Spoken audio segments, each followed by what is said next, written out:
Hi കൂട്ടുകാരെ, ഇന്ന് special ഒരു ഐറ്റമാണ് നമ്മുടെ ചക്കക്കുരു ചുക്ക് കാപ്പിയും കേട്ടോ. ചുക്ക് കാപ്പി ഞാൻ വെച്ച് കാണിക്കുന്നില്ല, അത് നമുക്ക് എല്ലാവർക്കും അറിയാവുന്നതാണെന്ന് എനിക്ക് തോന്നുന്നു. ചക്കക്കുരുവിൻ്റെ വെച്ചുള്ള സ്നാക്സ് ഞാൻ നിങ്ങൾക്ക് കാണിച്ചു തരാം കേട്ടോ.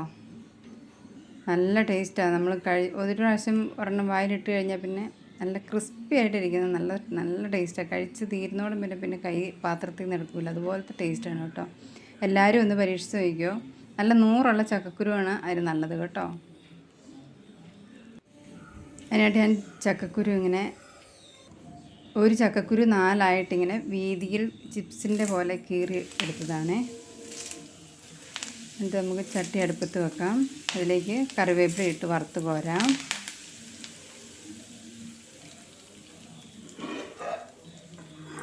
മൂത്ത് വന്നിട്ടുണ്ട് കറിവേപ്പില, നമുക്ക് കോരിയെടുക്കാവേ. അത് കോരി നമുക്ക് പാത്രത്തിലോട്ട് വയ്ക്കാം.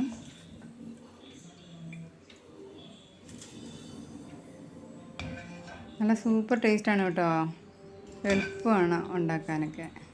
പിന്നെ പ്രത്യേകം മസാല അങ്ങനെ അതിൽ ചക്കക്കുരുവിൽ മസാലയൊന്നും പറ്റണ്ട, അതുപോലെ തന്നെ വറുത്തെടുക്കുക. നല്ല നൂറുള്ള ചക്കക്കുരു എടുക്കുക, എന്നിട്ടത് ഇങ്ങനെ വറുക്കുക കേട്ടോ. കനം കുറച്ചറിയണം വരും. കട്ടിയായിട്ട് അരിഞ്ഞാലും കുഴപ്പമൊന്നുമില്ല കേട്ടോ. 4 കീറി ഇങ്ങനെ വറുത്തെടുത്ത് ഇങ്ങനെ ഞാൻ കാണിക്കുന്ന മസാലയിട്ട് ചെയ്താലും കുഴപ്പമൊന്നുമില്ല കേട്ടോ. നല്ല ടേസ്റ്റാണ്.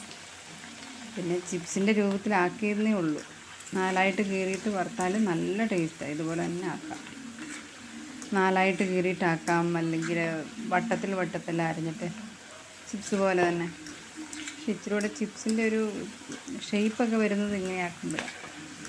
അതുകൊണ്ട് ഞാൻ ഇങ്ങനെ ആക്കിയതേ. വട്ടത്തിലറിയാൻ വെച്ച് തീരെ കുഞ്ഞ് റൗണ്ടല്ലേ, അതുകൊണ്ട് ഇങ്ങനെ ആക്കി. അല്ലെങ്കിൽ 4 ഇങ്ങനെ കീറിയിട്ട് വറുത്തെടുത്താലും മതി, അതും നല്ല ടേസ്റ്റ് തന്നെയാണ്. ഇങ്ങനെ ആക്കാം.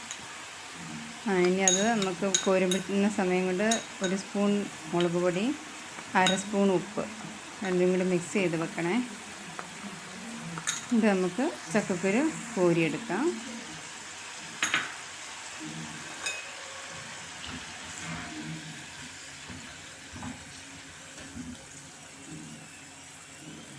ചക്കക്കുരു കോരി പാത്രത്തിലോട്ട് ഇട്ട് കൊടുക്കാം.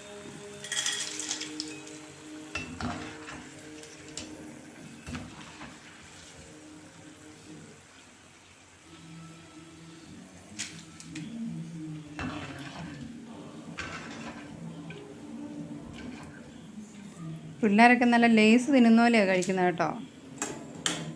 പാത്രത്തിൽ അത് തൊട്ടാൽ പിന്നെ തിന്ന് തുടങ്ങിയാൽ പിന്നെ അറിയാതെ തീർന്നു പോകും. അതുപോലെ നല്ല ടേസ്റ്റാണ്.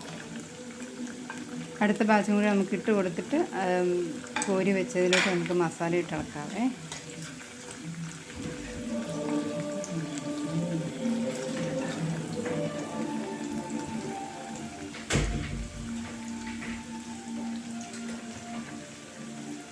നമുക്ക് മസാല മിക്സ് ചെയ്യാം. കുറച്ച് ഒരു 1/4 സ്പൂൺ എടുത്താൽ മതി. 1/4 സ്പൂൺ മസാല ഇട്ടിട്ട് ഒന്ന് മിക്സ് ചെയ്ത് കൊടുക്കാം.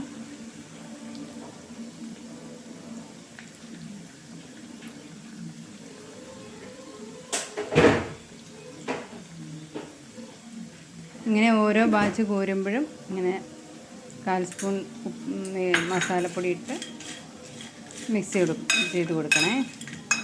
അത് ആ ചൂടോടെ ഇടുമ്പം ആ മുളകിൻ്റെ ആ കുത്തലെല്ലാം പോയിട്ട് നല്ല ടേസ്റ്റാകും. അതിനുവേണ്ടി അങ്ങനെ ഇട്ട് കൊടുക്കുന്നത്. മസാല പുരട്ടി വറക്കുമ്പോൾ ഉണ്ടല്ലോ, ആ മസാല അങ്ങ് കരിഞ്ഞു പോകും. അപ്പോൾ അതിൻ്റെ ടേസ്റ്റ് കരിചോവ് വരുന്നുണ്ട്. അതുകൊണ്ട് ഇങ്ങനെ ആക്കും. നല്ല ടേസ്റ്റാണ് കേട്ടോ. എല്ലാവരും ഉണ്ടാക്കി നോക്കണേ, സൂപ്പർ ടേസ്റ്റാണ്. അടുത്ത പ്രാവശ്യം നമ്മൾ കോരി എടുത്തിട്ടുണ്ട്.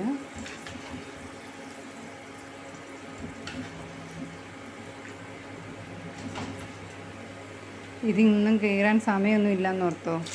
നിങ്ങൾക്കിത് മുഴുവനോടെ ചക്കക്കുരു പൊളിച്ച അതേപടി ഇട്ടും ഇങ്ങനെ തന്നെ ചെയ്യാം കേട്ടോ. ഞാൻ പിന്നെ ഇങ്ങനെ ചിപ്സ് രൂപത്തിലാക്കിയേ ഉള്ളൂ. ഇത് മുഴുവനായിട്ടാണേലും ഇങ്ങനെ തന്നെ ആക്കി വറുത്ത് കോരുക. ഇതുപോലെ തന്നെ മസാല ഇട്ട് അന്നേരത്തെ തന്നെ സ്പ്രെഡ് ചെയ്ത് കഴിക്കാൻ നല്ല ടേസ്റ്റാണ്. നമ്മൾ പണ്ടൊക്കെ ഇങ്ങനെ ചക്കക്കുരു ഇങ്ങനെ ഓട്ട് ചട്ടിയിലിട്ട് വറുത്ത് കഴിക്കുകയല്ലേ, അതേ ടേസ്റ്റ് തന്നെ. ഇത് പെട്ടെന്ന് തയ്യാറാക്കാമെന്ന് മാത്രം. മറ്റേത് ഓട്ടുചട്ടിയിലിടാകുമ്പോൾ ഒരുപാട് സമയമെടുക്കും. ഇതാകുമ്പം പെട്ടെന്ന് തയ്യാറായി കിട്ടും കേട്ടോ. നല്ല ടേസ്റ്റാണ്. ഇതൊന്നും ചെയ്യാൻ എങ്ങനെയെങ്കിൽ അരിഞ്ഞെടുക്കാനൊക്കെ ബുദ്ധിമുട്ടുള്ളവർ മുഴുവനായിട്ടിട്ടാക്കാം, അല്ലെങ്കിൽ 4ആയിട്ട് കീറിയിട്ടാക്കാം, വട്ടത്തിൽ അരിഞ്ഞിട്ടിട്ടാക്കാം. എങ്ങനെ വേണേലും നമുക്ക് തയ്യാറാക്കി എടുക്കാവുന്നതേ ഉള്ളൂ കേട്ടോ.